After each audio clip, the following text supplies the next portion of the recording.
Marinaro, the Sick Podcast. The Montreal Canadiens played the Minnesota Wild about 2 weeks ago at home in Montreal, and guess what? The Montreal Canadiens won by a score of 4-3. Cole Caufield scored the game-winning goal with less than 15 seconds to go in regulation.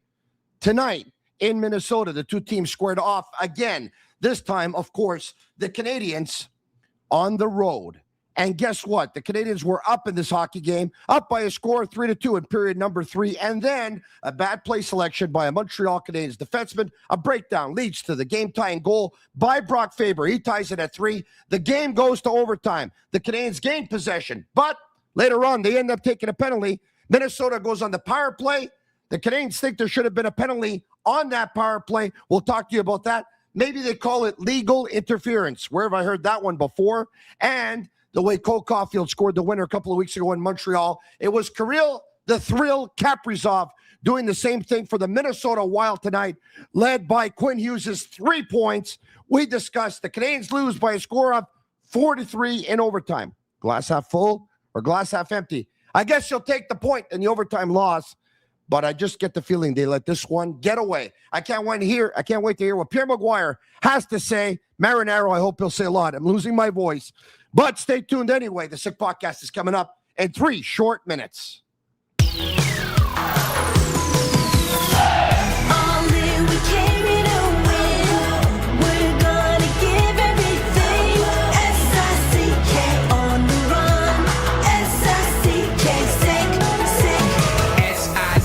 It's the sickest podcast. Tune in for the audio, or you can even watch back. Giving players all the props, or put them on blast. We don't give no hot takes, only talk facts. We're giving all our devotion, riding high on this wave of emotion.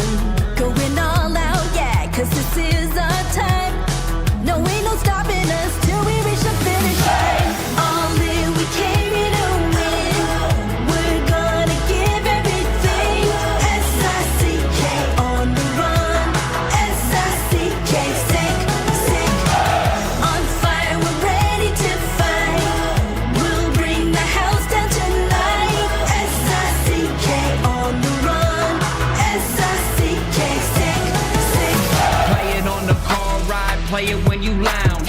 X and O, you know that we can hold it down. Shout out to my man Sammy, got it off the ground. And to all the listeners tuned in right now, got debates, analysis, and speculation. This is sports talk for the new generation. You know where to find us, got a reputation. Sick Podcast, your #1 sports destination. We're giving all our devotion, riding high on this wave of emotion. Going all out, yeah, cause this is our time. No, ain't no stopping us till we reach the finish line. All in, we came here to win. We're gonna give everything. S-I-C-K on the run. S-I-C-K, sick. On fire, we're ready to fight. We'll bring the house down tonight. S-I-C-K on the run. S-I-C-K, sick. S-I-C-K, it's the sickest podcast. Tune in for the audio, or you can even watch back. Giving players all the props, or put them on blast. We don't give no hot takes, only talk back. S-I-C-K, S-I-C-K, S-I-C-K, S-I-C-K, S-I-C-K, S-I-C-K, S-I-C-K,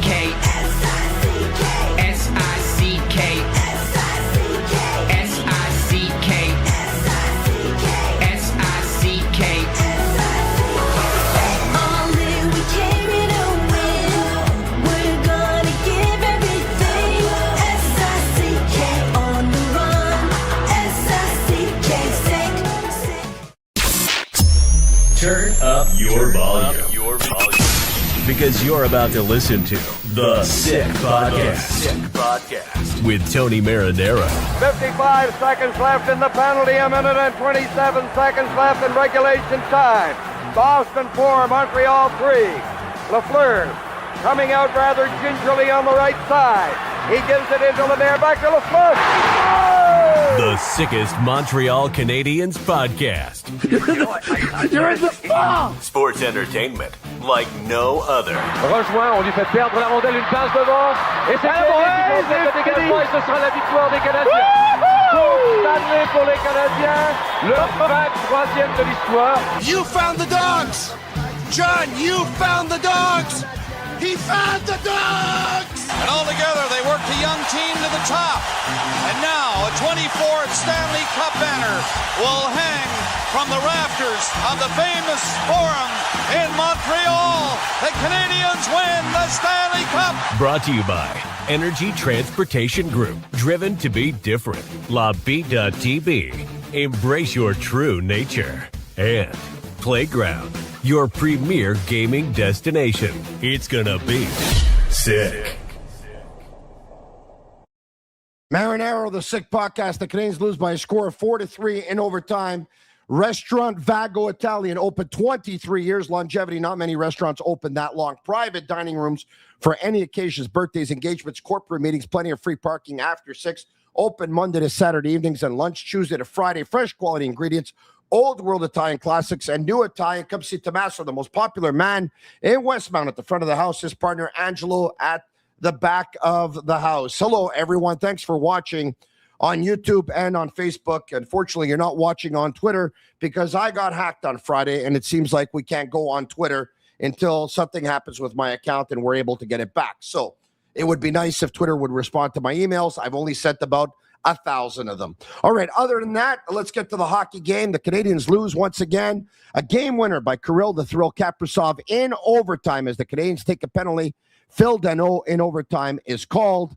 And once again, Kaprizov scores the winner. Without further ado, Restaurant Vago Italien on Green Avenue, corner of the Maisonneuve. For reservations, 514-846-1414. They bring you Pierre McGuire. The Maguire Report. Presented by Vago Italian. Pierre McGuire, how are you? I'm excellent, Tony. How you doing? Extremely well, thank you. Good. Did the Canadiens play with fear in overtime? Let me explain. I get it. Jake Evans takes the draw.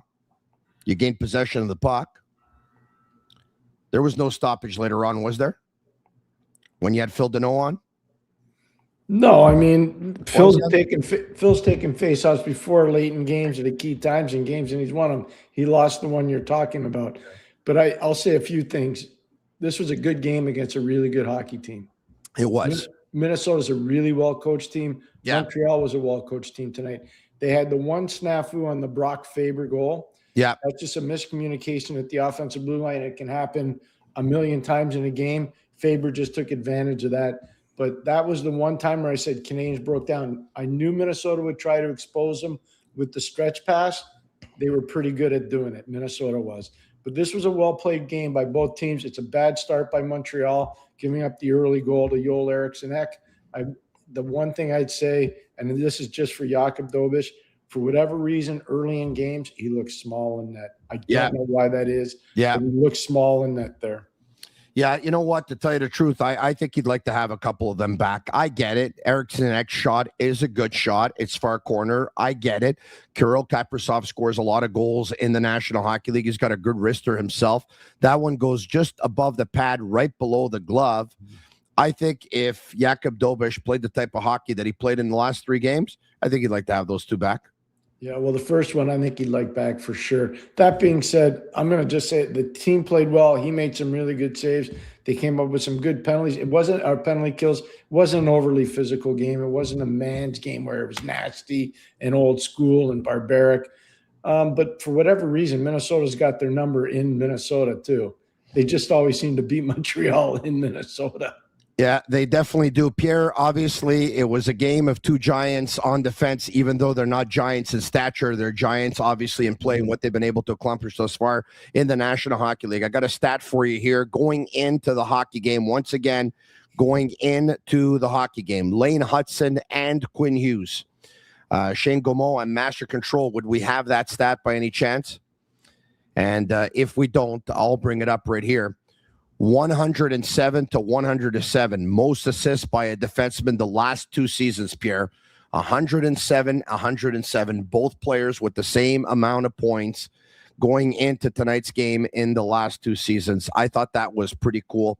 I thought it was pretty cool that Quinn Hughes did his thing as well. I thought it was pretty cool that Lane Hutson did his thing as well. Of course, Quinn Hughes finishes the night, of course, with 3 points on the night.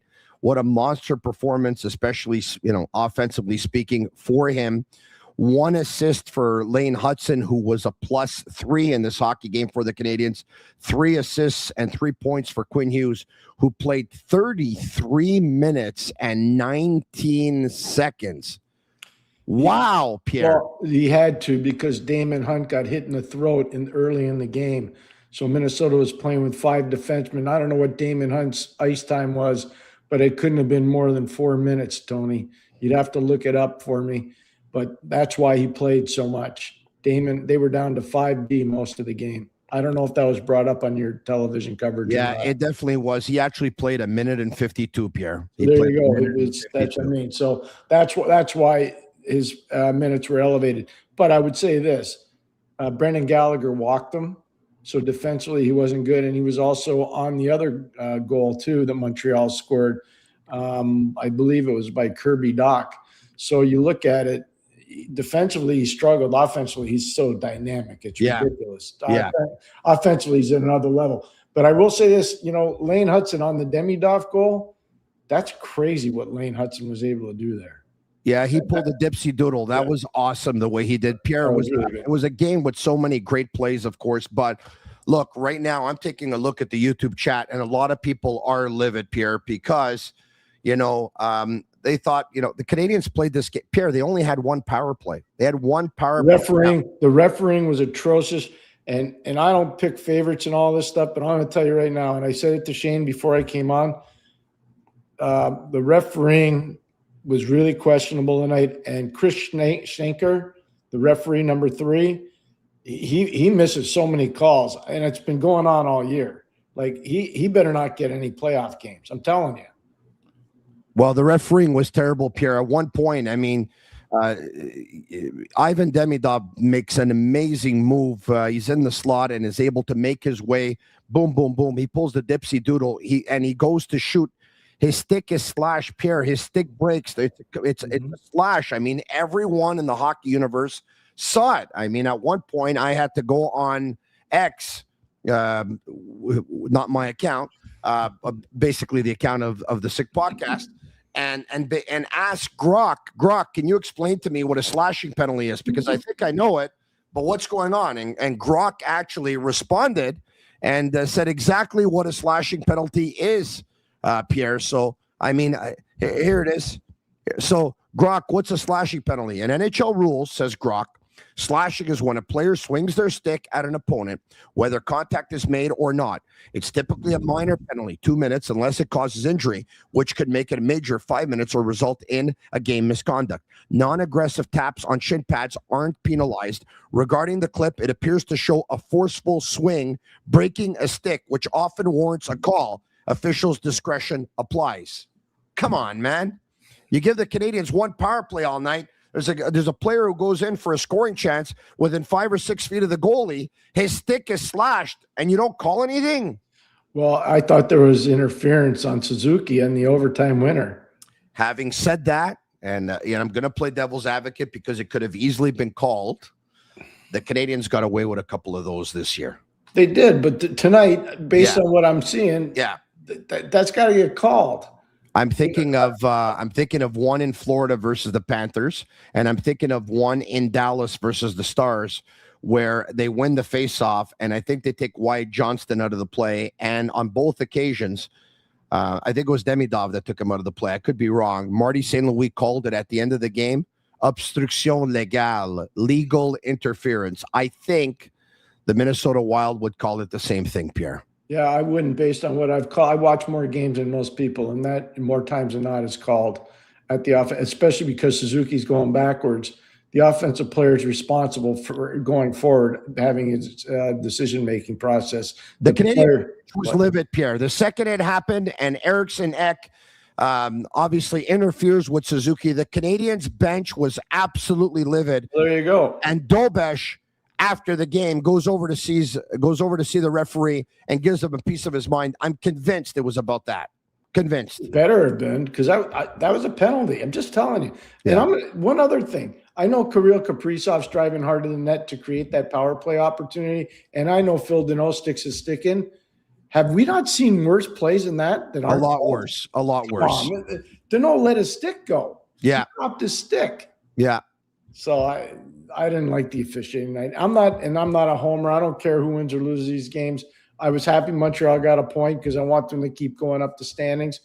But I don't like bad officiating. Did you think? And I don't say you don't hear in all the shows I've done with you. Yeah. I don't talk about the officials. Tonight I will. Yeah, I hear you, Pierre. Did you think Lane Hutson's call was a call when he slides across to make a play and then in his slide ends up obviously making contact with Quinn Hughes, who trips up and falls? No. It was a terribly officiated game. I didn't like the officiating. And we've done hundreds of shows together. Yeah. I never complain about the referees. I will tonight. No, it was not good tonight. I'll agree with you on that. The Sick Podcast is brought to you in part by Energy Transportation Group, a leading asset-light 3PL that's driven to be different, from cross-border freight between Canada, USA, and Mexico to coast-to-coast shipping in both Canada and the United States. Energy moves it all. They're fast, reliable, and powered by tech that delivers smarter logistics. If you need a real partner in transportation, contact the team at sick@shipenergy.com and see how Energy Transportation Group is changing the freight game. Today was a very, very big day for Sick Media. It was a very big day, and I want to get that out of the way early on in the show if we can, because I think the news is so big and so important that it merits to actually be talked about this early on. We've been teasing that something was coming in Toronto. Toronto, obviously, I don't have to tell you, it's a huge market, not only to talk hockey, but to talk sports in Toronto, of course. Toronto have the Maple Leafs in hockey. They have the Raptors in basketball. They have the Blue Jays in baseball. They have the Argonauts, of course, in CFL football. And it's a big, big sports city. It's a big sports market. It's a huge, huge province. And today we made it official, announcing, of course, a Sick Podcast in Toronto and Sid Seixeiro. And we'll probably get the video. There you have it, the Sid Seixeiro Show, powered by Sick Media. Between now and the end of the show, if we could actually get the video of Sid addressing his public, no stranger to, of course, sports fans across the country for many, many years. Sid and Tim and Sid Show on Sportsnet. Of course, weekdays, there is a familiar face. He's very, very opinionated. He's very, very passionate. I'm sure we're going to have a lot of very passionate debates about the Maple Leafs and the Canadiens. I'm looking forward to several collaborations. Pierre, I know you are too. I can imagine that there'll be several collaborations between the Sick Podcast, of course, the Eye Test, and the Sid Seixeiro Show as well.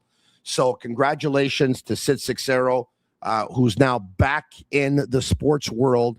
And of course, I can tell you that he was he was very much sought after, and he was a free agent.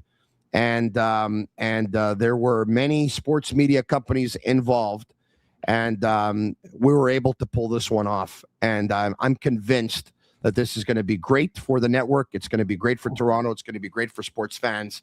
And so welcome to the team, Sid Seixeiro. Congratulations, and congratulations to Sick Media Company. Pierre?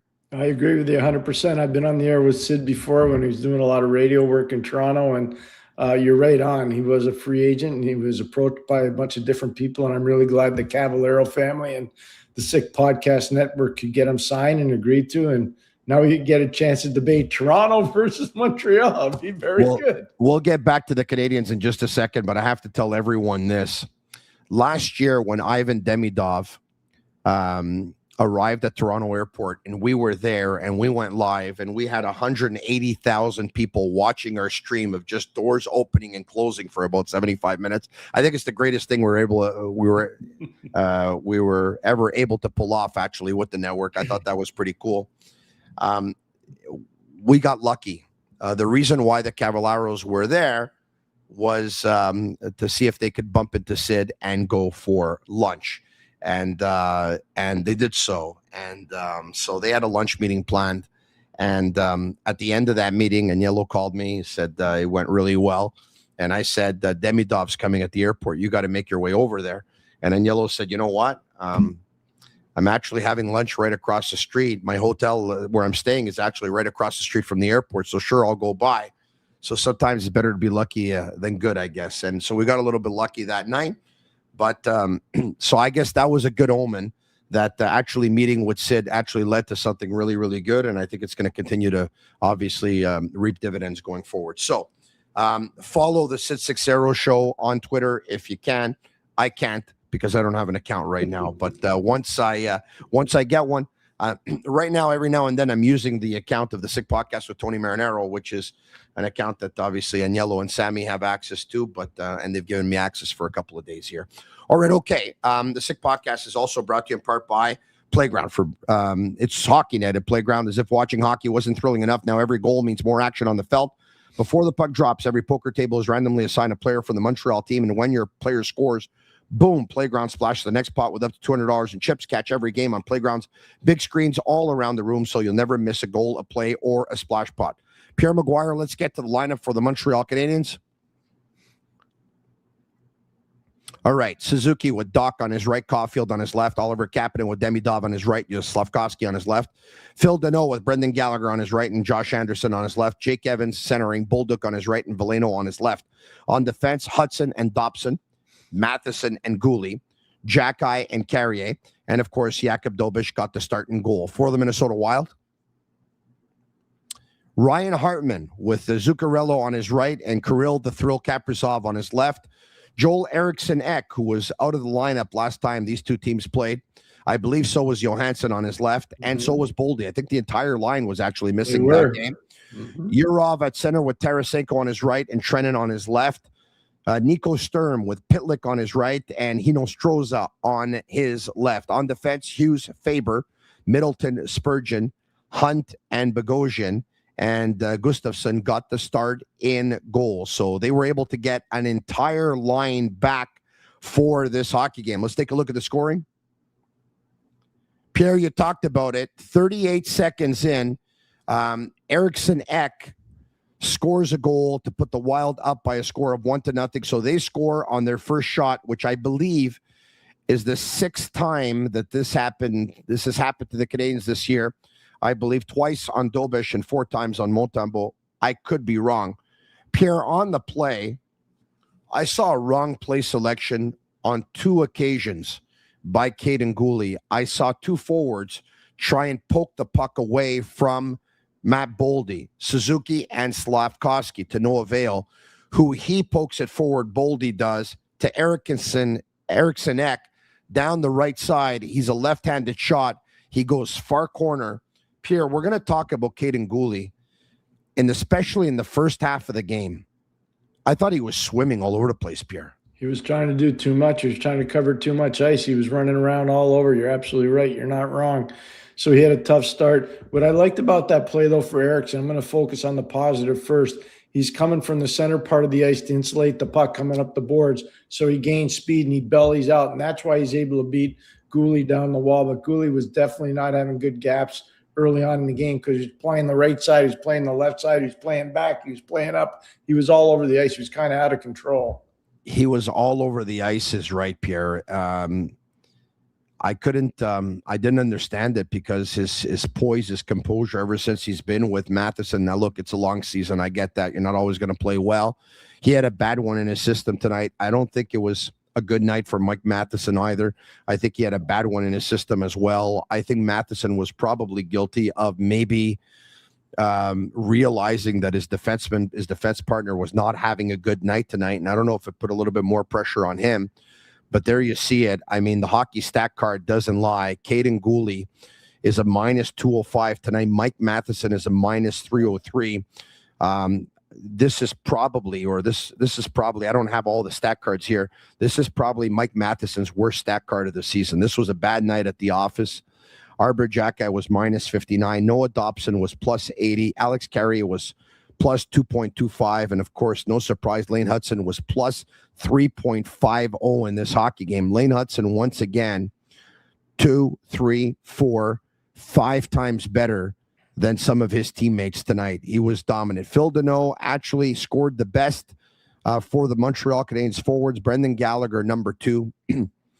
We'll get to Gallagher in a second, but Pierre, the second goal of the night now, pardon me, Quinn Hughes walks in as two Habs are just watching him. Slafkovsky's one, who looks like he's like, okay, I'll leave him to somebody else, no problem.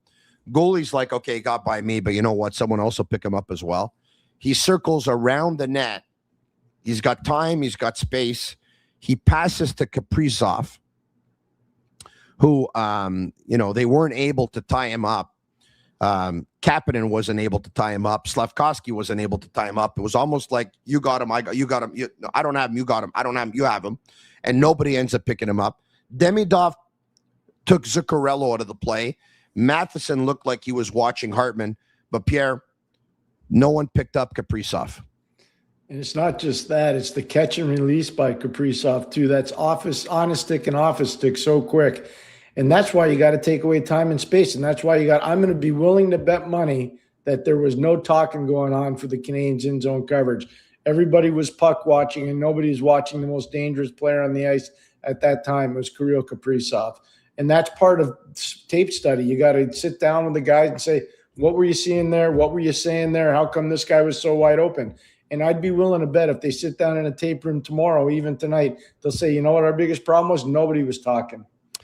How do you I get how you practice communication, you just do it, but what are some of the things you can implement so that it is abided to, and there's what can you do, Pierre, if you notice that your players aren't communicating? It's called isolated in zone coverage. So you play 3-on-3 below the hash marks. You play 3-on-3 out of the corner. You play 3-on-3 around the net. You play 3-on-3 around the other corner, and then 3-on-3 below the hash marks again. And you got to call switch calls all the time. You got to call picks all the time.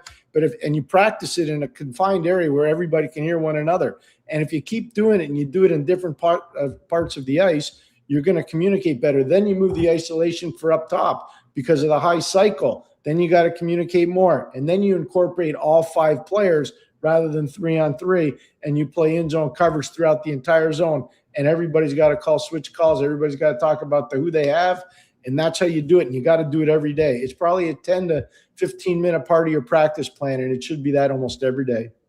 Okay, let's talk about Brendan Gallagher now, Pierre. He walks, like you said, Quinn Hughes. This was such an important goal. If the Canadiens go back to the locker room down 2-0 after first, you know what? I'm not telling you they're going to call it quits, because this team never dies, and they've showed us that this season. But, what a lift he must have given his teammates, and they must have been so happy for him too. The way he scores that goal, it's a highlight reel goal from a Montreal Canadiens player that you probably wouldn't think would have scored a highlight goal like that. I think he surprised many, maybe himself. He takes Quinn Hughes to the outside and cuts in and actually takes it to his backhand. He's a right-handed shot going down the right side, takes it to his backhand, and is able to just pot it home. Pierre, what a goal by Brendan Gallagher. Fantastic goal by Brendan. He knew that Hughes hadn't gapped up properly. He was flat-footed, and you can even see by Hughes's reaction afterwards, he knew he made a mistake. But the biggest error on that, Hughes gets singed, but Brendan's composure with the puck, as you correctly say, Tony, going from his forehand to his backhand, I'm shocked. I know Philip Gustafson really well. He's usually very good with his stick. He didn't try to poke that away from Brendan, because Brendan must have frozen. There must have been something going on in Philip Gustafson's mind where he's thinking that Gallagher's going to try to beat him high short side, because he didn't use his stick. And because of that, Brendan was really crafty with his hands and was able to score. It's a beautiful play by Brendan Gallagher. Beautiful. No doubt about it. I'm thinking that the goalie's thinking, okay, you know what? It's Brendan Gallagher. He's going to shoot because he doesn't have moves in his arsenal, and he was fooled on that one. We go to period number 2, and Ivan Demidov scores at 19:43. Wow. That's another huge goal for the Canadiens, Pierre, late in the period again. So Gallagher scores with 52 seconds left in period number 1. Demidov scores with 17 seconds left in period number 2. And you know what? The Canadiens end up scoring early on in period number 3, which I think has a lot to do with Demidov actually scoring late in period number 2. That play by Lane Hutson, Pierre, it goes from Carrier to Lane Hutson. He does the dipsy doodle and finds Demidov on his off wing for the one-timer, and he lets it rip. Those two, Pierre, obviously, we're talking about road roommates. They talk hockey all the time. They know where each other's going to be on the ice at all times, and you saw it there. That was a spectacular hockey play. I was blown away watching it. You know, Lane Hutson's creativity, his elusiveness, his ability to deceive the opposition, and then to make a slick play like that. And that's a long way for the goalie to track the puck across the ice like that, Tony. So the goalie, Gustafsson, got more than enough time to get square or almost square, but Demidov wastes no time at all. That is an elite play by two unbelievably dynamic players. You know, and you made the great point. Gallagher scores with time running out in the first period.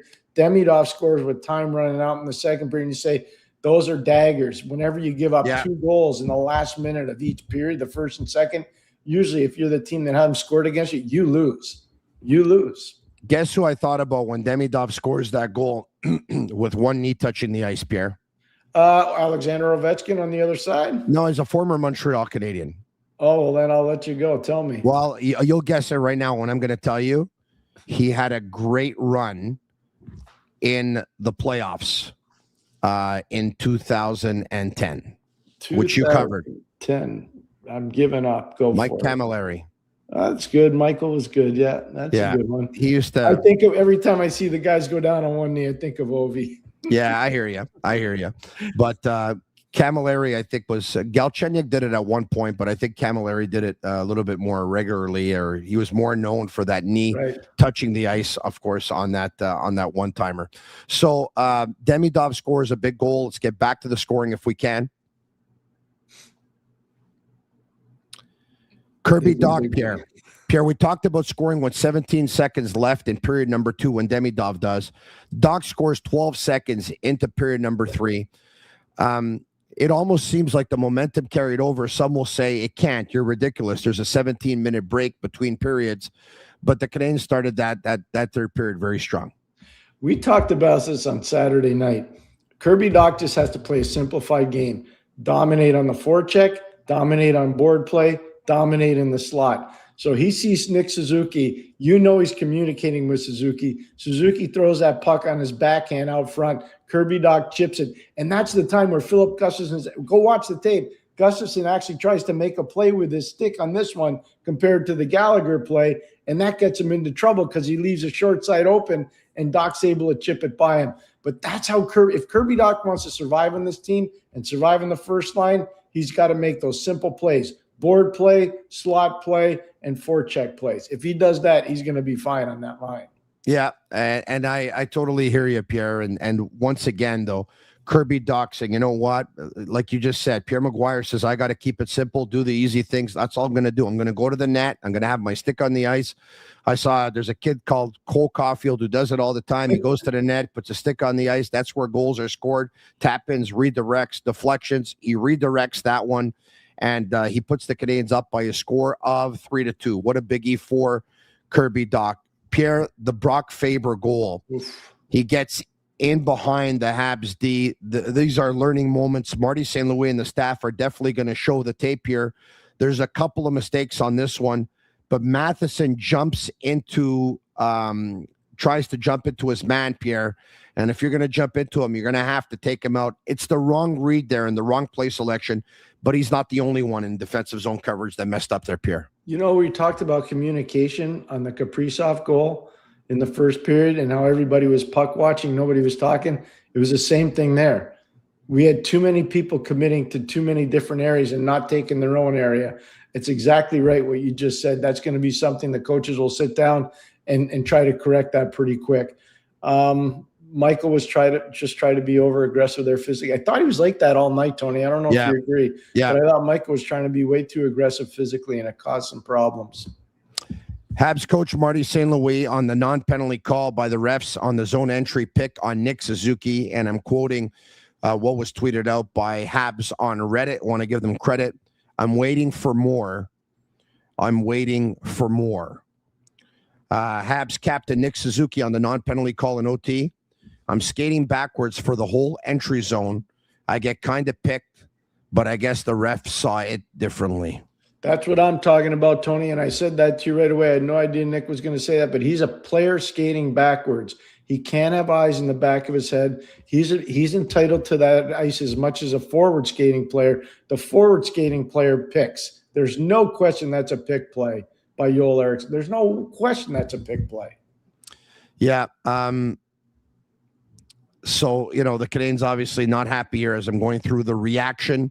Anyway, so let's talk about the overtime now, Pierre. The Canadiens start the overtime with Evans, Suzuki, and Lane Hutson. And this is the right call by Marty St. Louis because Pierre McGuire, we're going to take a look at the event summary.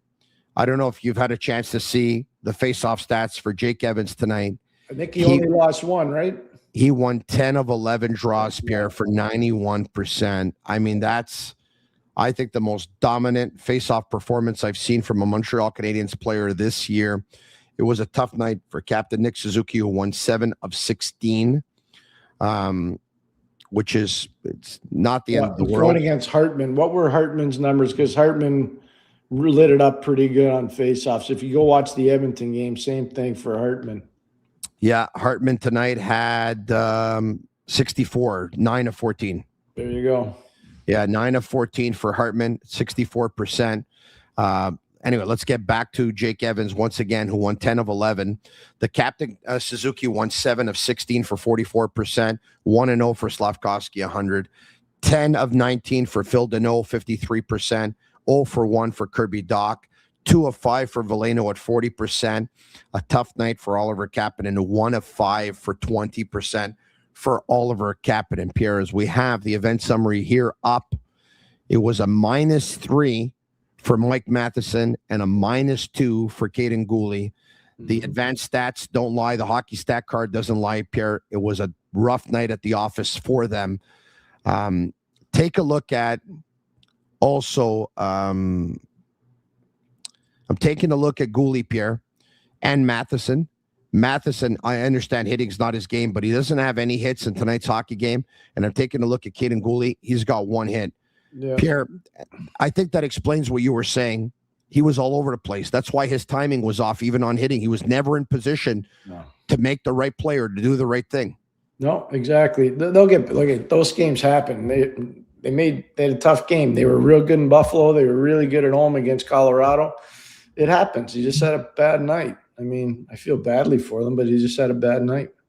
Pierre, 3 defensemen logged almost 26 minutes. Lane Hutson, 25-55. Mike Matheson, 25-41. Noah Dobson, 25-10. Pierre, last game in Buffalo, Arber Xhekaj played 7 minutes and 10 seconds. Tonight he played 5:51, Pierre. Yeah. I mean, I don't know if there's a number 6D on another team that in the last 2 games has averaged 7 minutes. No, probably not. That's going to be something they're going to have to address, either with the coaching staff or they're going to have to address by bringing another body in. They clearly don't trust Struble. You can tell, because if they did, they would have put him in tonight based on what they did with Xhekaj on Saturday. And now they're kind of sending a message to Arber, we're not sure we're trusting you either. So they're going to have to figure that out. They'll have to talk about it with management, no question. Pierre, if you bring up Adam Engstrom at one point, he's obviously different than Arber Xhekaj and Jaden Struble. He's got a real good first pass. He's got offensive instincts. He's good in transition. He sees the game extremely well, can jump into the play, but obviously he's nowhere near as physical as Jaden or Arber. Would you be tentative to have a guy like that on your blue line, because every blue line needs a certain amount of physicality? And I don't think physicality is the problem. You don't want to get bullied. You don't want people taking liberties with Matheson, even though he can stand up for himself. You don't want people taking liberties with Carrier. You don't want people taking liberties with Lane. I think that's why you have the nuclear deterrent in the lineup all the time. And it's too easy to say, well, we have Josh Anderson. He can take care of business. That's not always that easy. He might be on the bench. He might not be in front of the net, where all the scrums happen. So you got to be really careful with that. I understand why they would dress a nuclear deterrent. I think every team needs to have one. but they got to start to build some faith in them too. Right now, it just doesn't seem like they have a lot of faith in Arber, and that's problematic because if you start, we haven't played back to back, or the team hasn't played back to back on this trip, and they're not going to. But once you start getting back to backs, it's tough. It's really hard. Marinaro, the Sick Podcast. For big games, you want the best beers on your team, whether it's Bittt TB IPA with its bold flavor, Bittt TB Lager with its exceptional smoothness, or Bittt TB Ultra Lager, which is ultra light and ultra refreshing. They always have a place on your team. Bittt TB, brewed for special occasions. Please drink responsibly. Also want to talk to you about the Slush Buster, the innovative snow brush designed to tackle winter's mess with ease. From heavy slush to stubborn ice, the Slush Buster clears it all quickly, keeping your car clean and your hands dry, smarter, stronger. And built for Canadian winters, use code Tony15 for 15% off your order, only available for the first 500 purchases. Pierre, the Canadiens are in, and we'll get back to this game in a minute, but they're in Winnipeg, of course, on Wednesday night for the final game before the Olympic break. I think we all agreed that you ride the goalie who wins. And for the Canadiens tonight in Jakub Dolbuch, he does pick up a point again, by the way. This is an incredible stat I'm going to give you. Dolbuch has picked up points in 22 of 27 games that he started this season. That's an incredible stat. It sure is. It sure is, Tony. But they lose, and it's 4 straight games for him. Samuel Montembeault on Wednesday night. Yeah, I think that's exactly what's going to happen. Plus, he's got to get a little bit of rhythm before he goes into the break. It's a long break. If he doesn't play Wednesday, that's a significant amount of time without NHL hockey. And if Patrick Laine doesn't play Wednesday versus his former team, the team that drafted him, he'll likely probably never play for the Canadiens again. Well, I think we talked about this the other night. You and I both were not optimistic that he would touch the ice again. I think they told him. Pat, you're not playing. Stay tuned. We're trying to make something happen. I don't see where he fits on the team. I don't think they do either, and that's why I think they told him. Yep. Let's get to some of the questions, and we'll take a Q&A, of course. So Shane Gaumont and Master Control for everyone on the YouTube chat right now. If you can actually grab some questions, we're going to get to it. And Pierre, the last 10 minutes says AKZ Dino, the whole team was caved in. They were coming, the Wild were, and they were coming like waves, obviously. Yeah. They're trying to tie the game because the Canadiens have the lead. The normal reflex is to take your foot off the gas. And even though we like to keep your foot on the gas all the time, you know the way it is. Yeah. You take your foot off, and the other team recognizes that, and they have no other choice. They're going for it, especially when they're playing at home. Did you think they were caved in, the Canadiens? No, I didn't think they were caved in. I just thought the other team upped the ante just a little bit. And it was a rough night for a couple of Montreal Canadiens defensemen. And as you correctly said, and it's a really good point, Tony, one player played less than 6 or almost 6 minutes in the game. That's not a recipe for success. You're starting to break guys down. They're playing with different partners. There's a lack of communication. And so it sets up really well for Minnesota to dominate the terms, especially at the end of a game that had a lot of pace to it. That game had a significant amount of pace to it. Last game, speaking of ice time, Zach Bolduc was the least used Montreal Canadiens forward. But Brendan Gallagher only had 8 seconds more, and I think Veleno only had like 23 seconds more. Tonight, Zach Bolduc was the least used Montreal Canadian. Now, he played 6 seconds less than Veleno, but Veleno had 2 more shifts. Veleno had 16 shifts, and Bolduc had 14 shifts.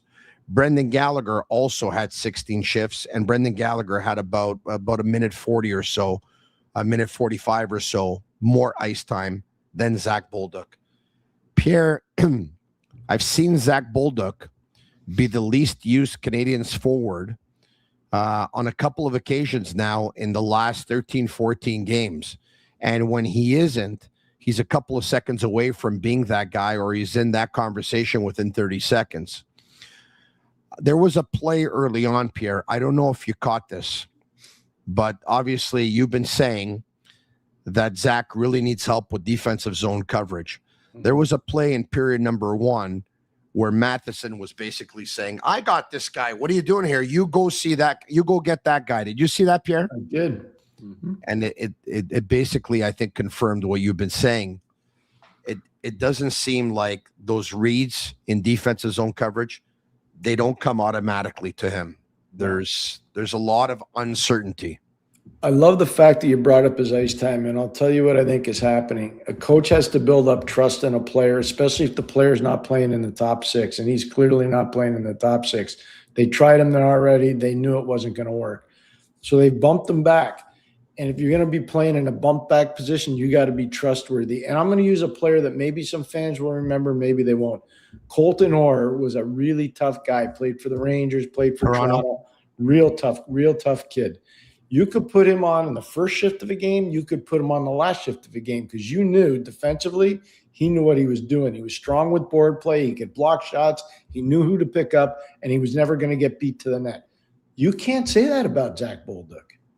You can't even try to say that because you don't know what you're getting from shift to shift from the player. And until he establishes that reputation of being trustworthy, those are the kind of minutes he's going to get, Tony. I'm telling you. I hear you. And like you said, Pierre, when Texier went down with that injury, of course, and someone needed to play alongside Caufield and Suzuki, there was an opportunity there for Bolduc. And obviously they felt we're not comfortable in giving him more ice time because we think he's a liability defensively. Yep. That's basically what happened, Pierre. I agree. That's why it's not him. Yep. And that's why it's not him, who probably you would think the makeup probably should be him because he's a left-handed shot instead of a right. You'd probably think that it would be good to have a left-handed shot. He had a chance tonight in the slot, actually. He had a couple of chances tonight in the slot. One of them he was fed and he just missed the net. It's too bad for him, but he had a really good chance early on in that hockey game. Agreed. Totally agree. Let's take a look at, once again, some stats that stand out. Pierre, there's something that sticks out to you? Well, you talked about the faceoffs with Jake Evans. I was watching that, and even the Minnesota broadcast was raving about, Jake Evans's faceoffs. And now you know why he started the overtime, because the coaching staff knew the numbers. He wins the initial draw in overtime, and the Canadiens get a chance in overtime because of that. They don't score on it, but there's a value of faceoff play, and Jake was really good on that. Leighton Hutson didn't have a shot tonight. Neither did Nick Suzuki. Neither did Josh Anderson. Now, listen, it's okay that Caden Guhle doesn't have a shot tonight's game, or Carrier. Not used to seeing them shoot all that often. Arber Xhekaj didn't have one either. He played 5 minutes and 51 seconds. Joe Veleno didn't have a shot. Joe's going to have to start trying to generate some more off. It's too bad because he had a shift at one point. Where he was dominating with the puck. He was dominating in the offensive zone, and I'm like, wow, where did this come from? And every now and then, Pierre, that player that was a dominant hockey player at 14 or 15, it comes out, but it's not sustainable, unfortunately. Yeah. No, that's what happens. That's why some players have to recreate their role and their identity, and that's what's going to have to happen with Joe. I think he's done that, but if he can recreate it to be at a level where Jake Evans is at, where he wins faceoffs with more regularity, he gets more minutes because he's more trusted, and he's able to pinch in offensively the way Evans does. That's what he's going to need to happen. Fair point. Right? Yep, fair point. And you know what? If he can get to that point, he's 4.5 years younger than Evans, and he's a local kid, but he's going to need that to happen. And the clock is ticking here for Joe, but we'll see what happens there, Pierre. But he's going to have to produce a little bit more offensively. Phil Deneau, we talked about him, 16 minutes and 26 seconds. Pierre, you talked about trusted players. He's a trusted player for Marty St. Louis, Pierre. He's a trusted player. He did not have a good night tonight, though, but he's a trusted player. Yeah. Let's get to some of those questions. Tom Crouchman, why is Veleno playing over Blais? Because he's a better skater. He's stronger on the puck, but it's a fair question. I wonder why Bolduc's playing ahead of Blais, if you want to know the truth. I'd prefer to have Blais in the lineup right now compared to Bolduc, and I'd put Veleno on the line with Blais and Evans. I think it'd be a better line. And you have a player that obviously, if one player gets kicked out of the faceoff circle, Joe Veleno could take some draws at that point. And I think Joe can take faceoffs late in games too. Even if nobody's kicked out of a draw, the coach knows he can trust them. And if you play him with Evans, you got a righty and a lefty. And a lefty. Yeah. I hear you, Pierre. Next question. Hub City Icon.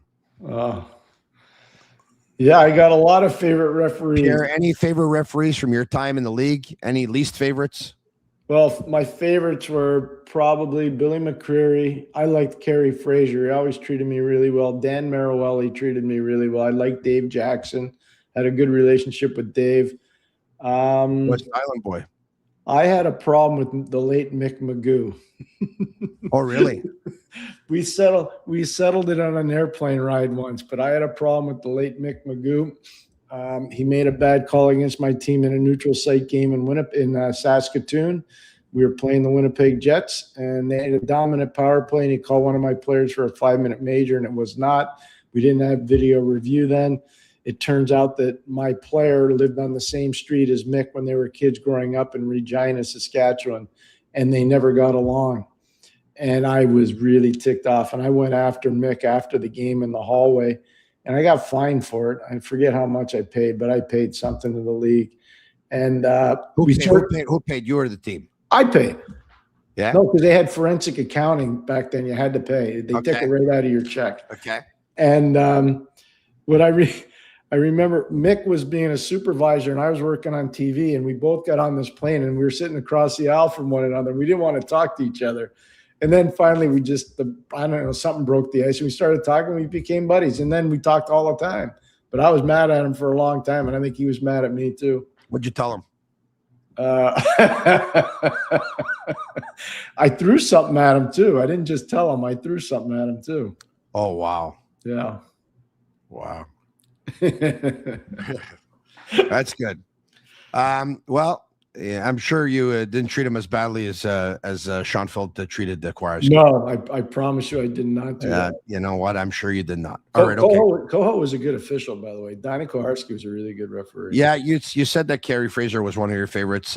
If some Quebec Nordiques fans are watching, probably not for them. I understand. And I think a lot of LA Kings fans don't like Kerry either. But that's by the way, the Alain Cote goal was a good goal.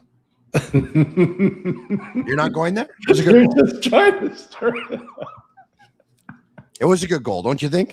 Of course it was, Tony. Yeah, I think so. All right, okay. Next question.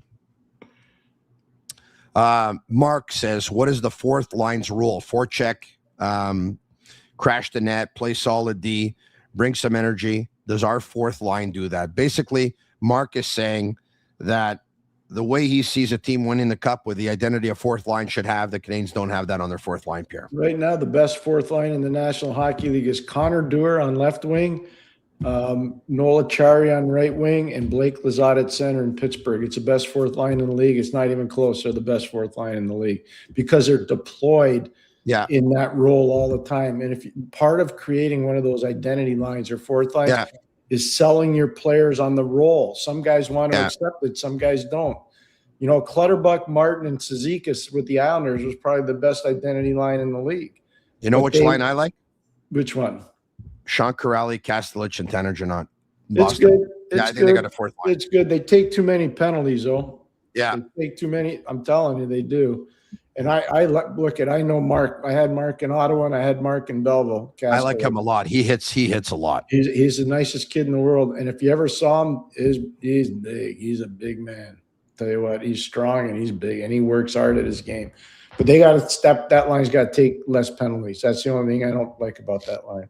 You like Peyton Krebs, Jordan Greenway, and Mallenstein? I like Mallenstein a lot. I'm not as in love with Krebs and Greenway. If he ever got physical like Mallenstein, that would be a disaster to play against that line. Greenway might be done for the season, eh? Yep. By the way, elsewhere in the National Hockey League, and this is important, of course. Buffalo beat Florida. The Buffalo Sabres won again, And by the way, as big as that win is for Buffalo, how much does that hurt the Florida Panthers? I don't think Florida can be in the trade market now. They might be able to move guys out, but I don't think they're going to be proactive trying to bring guys in. I just don't see how that works. Washington beat the Islanders by a score of 4-1. Toronto's 3-1 up on Calgary with about 4 minutes to go in period number 2. Detroit is up 1-0 with about a minute left versus the Colorado Avalanche. The Ottawa Senators beat the Pittsburgh Penguins by a score of 3-2. So there you have it, some biggies there. And that's it for the teams in the East. Well, I'll keep you posted, of course, when that game between Detroit and Colorado is over. It looks like there's about 32 seconds left in that game. It doesn't look like it's over just yet. And I'm sure that a lot of people in the chat will let me know once that game is over. More questions. Barely Onside says, I know Dach has been good on the top line, but do you think Travis Konechny would be a good fit on the top line? And do you think Philly would trade him? Konechny would be a very good fit on that line. Do I think they'd trade him? I don't think so. Not right now. He's probably their most reliable guy. It's messy in Philly right now, Tony. I think you know that. It's really messy there. The fans are turning on the team, and they're really turning on one of their old favorites, Rick Tocchet. It's unbelievable. They're turning on Rick Tocchet, and guess what? The media's turning on Danny Briere, too. They're turning on Keith Jones and Danny Briere. They're going after both of them. Yeah. Did you see Tocchet tackle the question on Michkov? I did.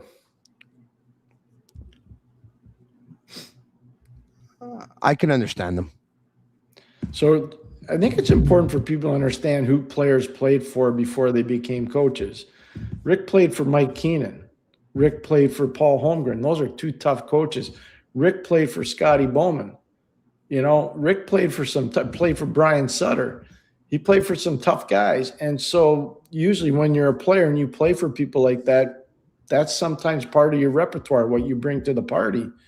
And Rick doesn't mess around. I had the honor of coaching him. And I personally, there's some guys that you really like, and there's some guys you just can't work with, but you still have to. I loved working with Rick Tocchet. I worked with Rick Tocchet every day when he was a player, and I loved it. And his intensity was off the charts. It was infectious around our team. And he was a nasty piece of business, let me tell you, but he worked his tail off every day, every single day. Go back to your questions. By the way, we're talking about the fact that he basically said that Michkov showed up out of shape in camp, and it takes a while to get back in shape.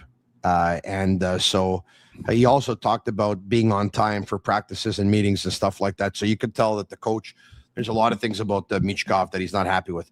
Peter, how many? When I saw the therapy session one, I was laughing. Yeah.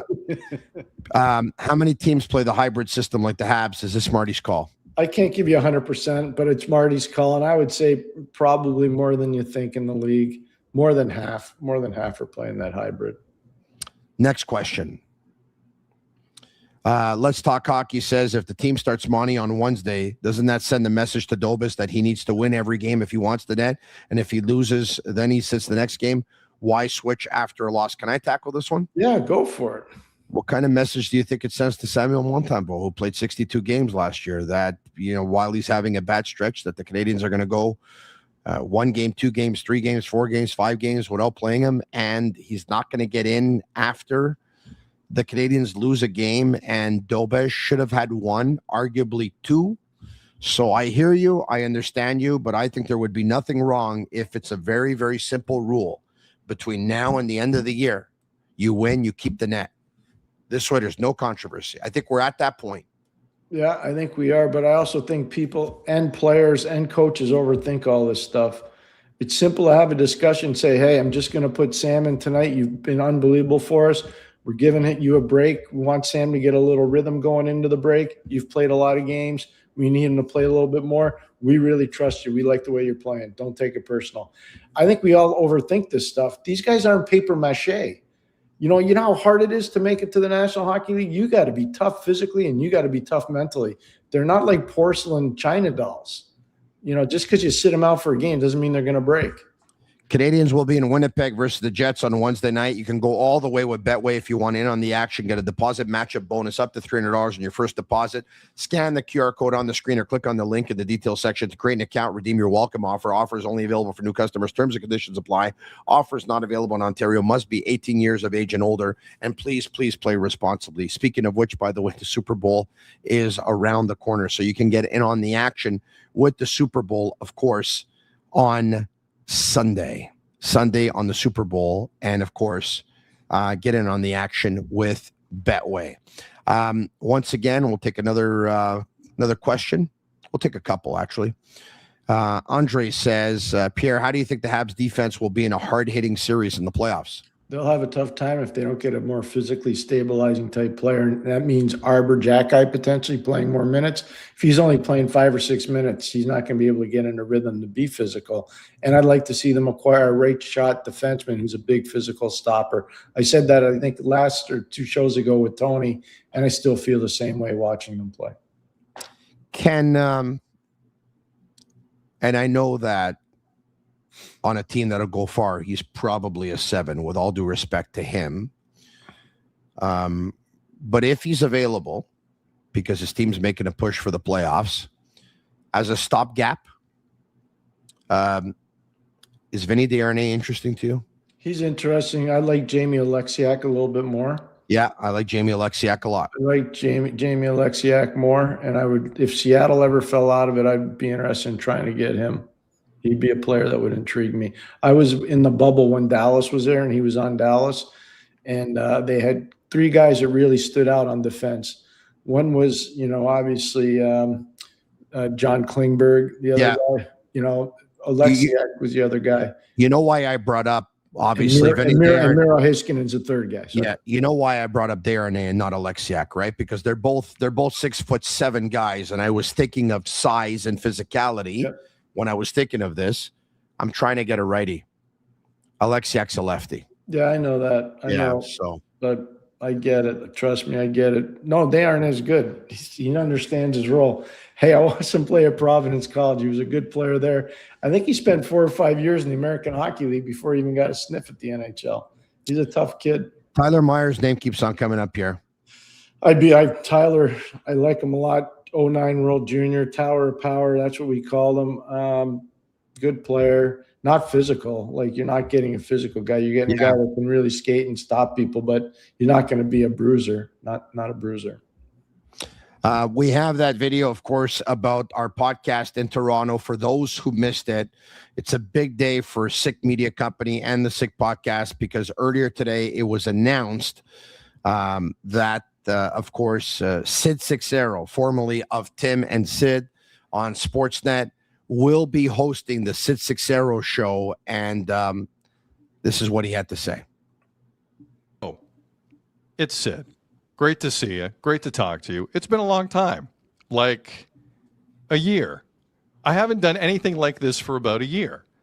And early on in that break, I was asking myself, what do you want to do next? What are the options? What do you feel like doing? I had a ton of suggestions from some smart people I respect. And I had one conversation with the people at Sick Media, who do a ton of content and a ton of podcasts. And they said, hey, Sid, you idiot, you need to get back in front of a microphone and talk about Toronto sports a lot. And all the sports a lot. And the Olympics and the World Cup and yada, yada, yada. You need to do that. And I thought about it, and I talked Toronto sports for a very long time in my career, and I thoroughly enjoyed it. And I've kind of missed it. I have. So, I'm back in the arena. The Sid Sixero Show, powered by Sick Media, will debut Monday, February the 9th at noon Eastern, 9 a.m. Pacific, and we're going Monday to Friday live, constantly. And you can watch us live on YouTube, X, and Facebook. I'm looking forward to this. I'm ready. The batteries are recharged. Toronto sports has rarely been this interesting. Rarely. And I'm looking forward to this. The Sid Sixero Show, powered by Sick Media, begins Monday, February the 9th, basically everywhere. And there you have it. All right. Okay. So congratulations to Sid. Good luck to him. And you know what? There was a lot of reaction to his hiring today. And it's pretty funny because some people are like, and most of the replies were like unbelievable. They were like, okay, this is great. This is amazing. Some of them actually said, you didn't make it back on TV. You didn't make it back on radio. Oh, no, that's not good. Obviously, people aren't paying attention to the media landscape, and they're not paying attention to the direction that radio is going and TV is going compared to the direction that podcasting is going. Folks, I'm just going to, I've said this before, and, there are good radio shows, and there are good radio stations, and there are good TV shows, and there are good TV stations. But a bunch of data shows that the best return that companies are getting nowadays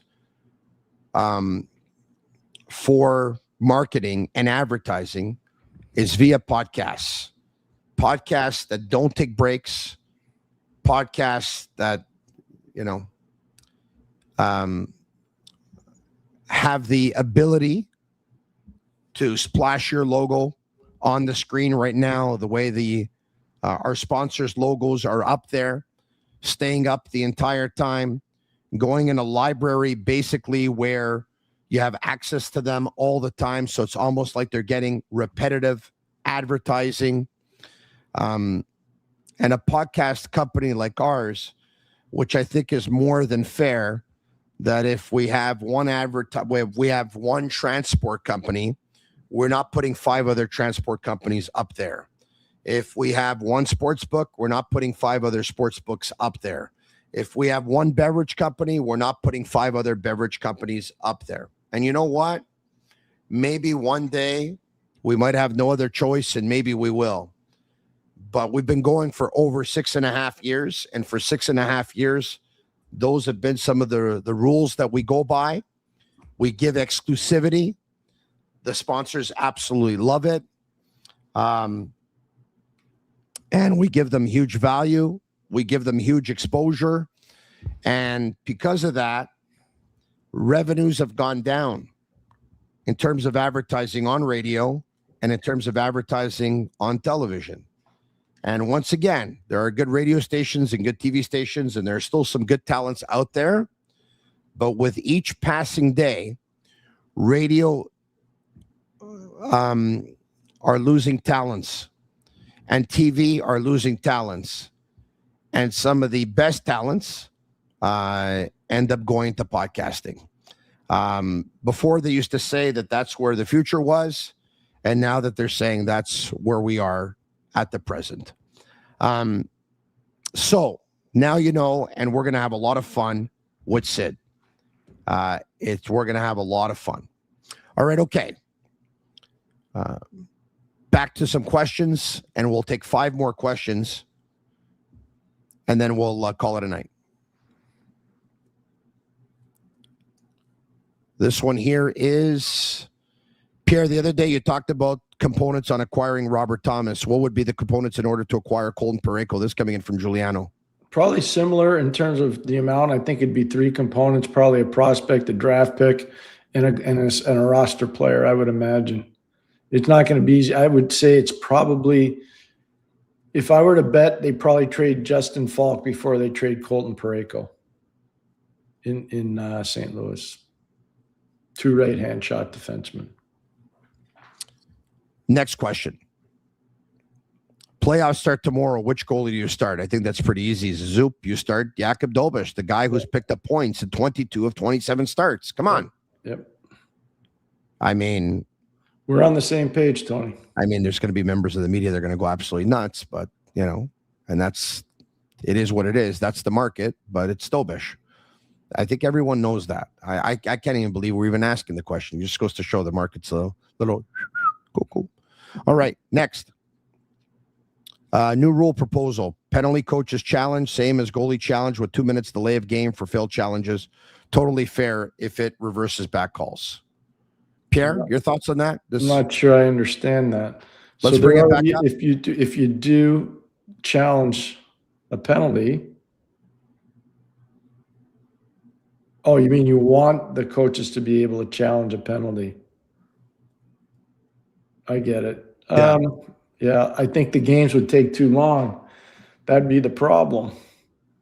There's a window. They want to get games done in 2 hours and 35 minutes at the longest, at the max.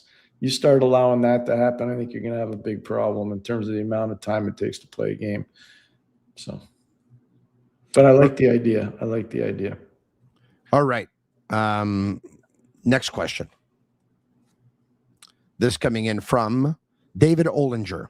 Would you consider giving Dobish a starter 2 in Laval to keep him sharp during the break? I'm not sure that they would do that, though. I don't know. I shouldn't say that, but I'd be surprised if they did that with an established NHL player right now. I don't think you'd see that. I could be wrong. I don't think they will. And by the way, if they do, he's got to be sent down before Wednesday. Yeah, I don't think they're going to do that. For administrative purposes, he's got to be sent down and a goalie has to be sent up. Yeah. All right. You know, Pierre, at one point, I thought about it because I thought he needed to start working with Marco Marciano. Marco Marciano's with the big team, so I don't think you have to do that. Yeah, you don't have to worry.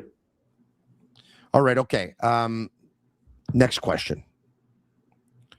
Who would you take out when Newhook comes back? This coming in from Oliver. If everything stays the same right now, Zachary Bolduc. I would take Bolduc out.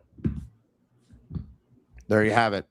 Once again, Pierre said if everything stays the same, because of course, you know, it all depends on how the players are playing at that point, right? Yeah, and what happens if they make a trade? What happens if they move a couple guys out? We don't know. I think this team is understanding that the East is unbelievably fluid. Montreal's played themselves in a position where management owes it to the players and the coaches to try to make the team better, to give themselves an opportunity to win around or maybe go deeper. And I think eventually there's going to be action. I think there's going to be action before we get to the trade deadline on Wednesday or the roster freeze on Wednesday. I do. I think we're going to see some movement. There's a lot of verbal discussion going on, Tony. I can tell you right now, there's a lot. You seeing movement with the Canadiens or around the league? No, around the league. Yeah.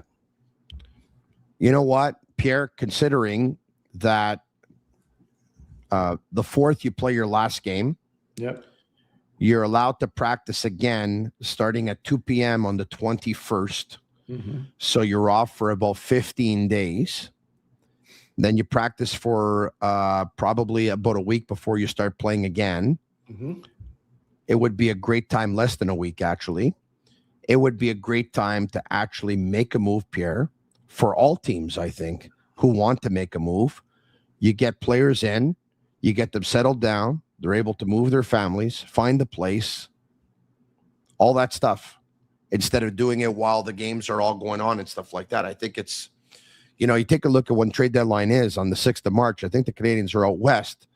I mean, you're going to start acquiring players. It's logistics. I know you do it, but it's so much more ideal right now. I agree. Totally agree. Will the prices to pay be higher in the next 48 hours or less because teams, and it's going to be less than 48 hours because the deadline is on Wednesday at 3 p.m., by the way. I think a lot of it depends on just what kind of market's been created out there. Like if teams can get more than one team bidding on a player, the prices go up. But if it's only 1 or 2 teams, it's probably not going to be that. We'll see. Pierre, we'll take one more question and then we'll end this one. Sure. Naples Glory. What would it take for the Canadiens to acquire Brock Besser from Vancouver? A little bit like what it would take to get Robert Thomas out of St. Louis. It's a pretty substantial component. Be a lot. Probably 3. You think so, really? I think listen, he's a real good goal scorer. This guy can score 30, but I think his consistency is off. And I think his play without the puck isn't great either. No, it's never been great, but Robert's play without the puck isn't great either. Here's the biggest thing about Brock. I can tell you right now, he'll fit in with any team he goes to. And he wants to win. And I think the thing in Vancouver has been so fouled up for a few years now. It's broken a lot of guys' spirit. Guys like Bo Horvat, JT Miller, Quinn Hughes, the guy Kiefer Sherwood. Now all those guys, Casey DeSmith, all the guys have been able to get out of there. They're doing pretty well. They're doing pretty well. The guys that are still there, they're struggling. It's not pretty. I don't know what's going on there, but it's not pretty. Pierre, once again, you're Marty St. Louis. You take a look at this one. I think you would have told him going into the game that his team would have picked up a point. They would have taken it, huh? It's not an easy place to play in Minnesota. Not right now. They're playing really well. They're well coached. They're deep. They've got that whole second line back that you talked about. Their defense pairing, especially with Faber and Hughes, is phenomenal. They've got physicality now. They got Bogosian back tonight. Middleton is a really tough kid. They're a good team. The Minnesota Wild are a really good team. Pierre, in ending, I got something here. Okay. Just let me confirm it. Just want to confirm it. I got something here. Zach Bolduc.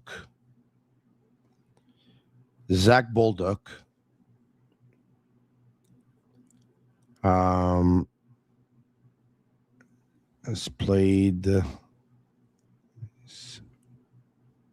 as of tonight, I believe, with the amount of games that he's played in the National Hockey League, Zach Bolduc is now waiver eligible, Pierre. Wow. Yeah, I believe he's waiver eligible. I'm taking a look at Puckpedia. Yeah. And he is waiver eligible, I believe. I could be wrong on this, Pierre, but I'm like 99.9% right that I take a look at the Canadiens players that are waiver exempt, and Zach Bolduc now is at waiver eligible.